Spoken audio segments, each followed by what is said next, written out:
আসসালামু আলাইকুম। দুপুর ২টো বেজে ৩০ মিনিট। আজ বুধবার।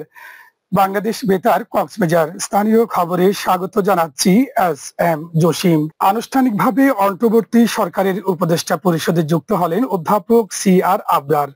আজ বেলা ১১টায় বঙ্গভবনে শপথ নেন উপদেষ্টা পরিষদের নতুন এই সদস্য। রাষ্ট্রপতি মোহাম্মদ শাহাবুদ্দিনের কাছে উপদেষ্টা হিসেবে শপথ নেন তিনি।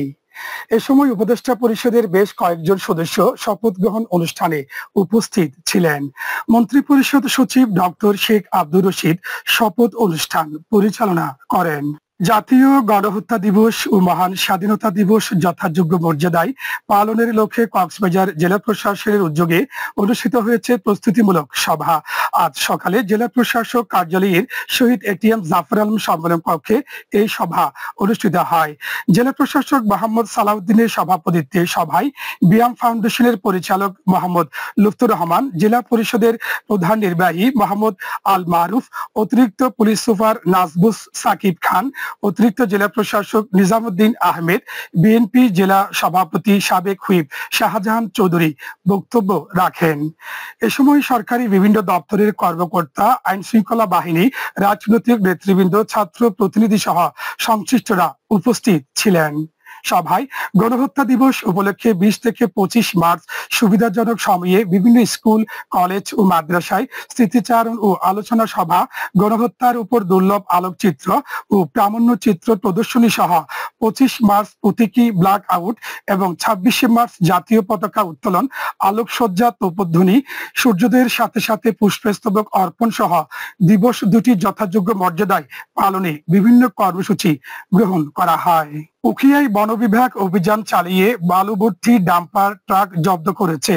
আজ উপজেলার ঠাইংখালীর তাজনিমার খোলা এলাকায় এই অভিযান পরিচালনা করা হয়। বন বিভাগের উখিয়া রেঞ্জের দায়িত্বে নিয়োজিত সহকারী বন সংরক্ষক শাহিনুর ইসলাম জানান, খাল হতে অবৈধভাবে বালু উত্তোলন ও পাচারকালে একটি ডাম্পার জব্দ করা হয়েছে। এ সময় পাচারকারী ও গাড়ি চালক পালিয়ে যাওয়ায় আটক করা সম্ভব হয়নি। এ ব্যাপারে বিভাগীয় মামলা দায়ের করার প্রস্তুতি চলছে বলে জানান তিনি। মহেশখালীতে জুলাইয়ে ছাত্র জনতার আন্দোলনে হামলার অভিযোগে সাবেক এমপি আশিকুল্লাহ রফিক সহ ১৫৩ জনের বিরুদ্ধে মহেশখালী থানায় মামলা দায়ের করা হয়েছে। গতকাল ইয়াসির আরাফাত নামে এক ব্যক্তি বাদী হয়ে মামলাটি করেন। মামলায় মহেশখালী কুতুবদিয়া আসনের সাবেক এমপি আশিকুল্লাহ রফিক, আওয়ামী লীগের কেন্দ্রীয় কমিটির ধর্ম বিষয়ক সম্পাদক অ্যাডভোকেট সিরাজুল মুস্তাফা, মহেশখালী পৌরসভার সাবেক মেয়র মকসুদ মিয়া ও উপজেলা আওয়ামী লীগের সাধারণ সম্পাদক চেয়ারম্যান তারেক বিন উসমান শরীফ সহ ১৫৩ জনকে আসামি করা হয়েছে। মহেশখালী থানার ওসি মোহাম্মদ কাউসার হামিদ এই তথ্য নিশ্চিত করেছেন। তিনি জানান, মামলাটি তদন্ত করে দোষীদের বিরুদ্ধে ব্যবস্থা নেওয়া হবে। আবহাওয়া আগামীকাল দুপুর ১২টা পর্যন্ত ২৪ ঘন্টার পূর্বাভাসে বলা হয়েছে অস্থায়ীভাবে আংশিক মেঘলা আকাশ সহ আবহাওয়া শুষ্ক থাকতে পারে।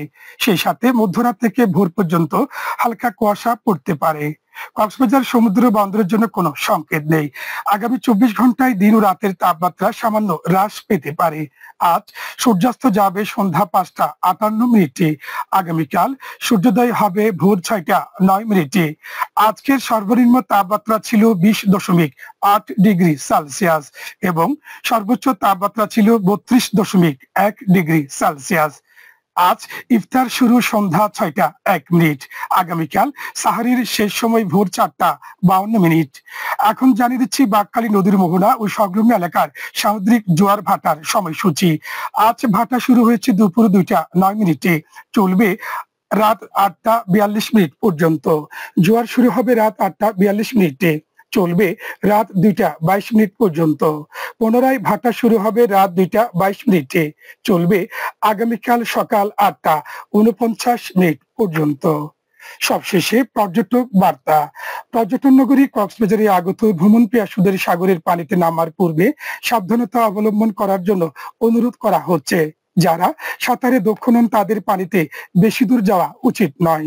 ভাটার সময় স্রোতের সাগরমুখী টান প্রবল হওয়ায় সাগরে গভীরে ভেসে যাওয়া এমনকি প্রাণহানির আশঙ্কা থাকে। সেই সাথে পর্যটকদের স্বাস্থ্যবিধি মেনে চলার পরামর্শ দেওয়া হচ্ছে। খবর শেষ হলো। আমাদের পরবর্তী খবর পৌঁছাইতে হবে আগামীকাল সকাল ৯টা বেজে ২৫ মিনিটে।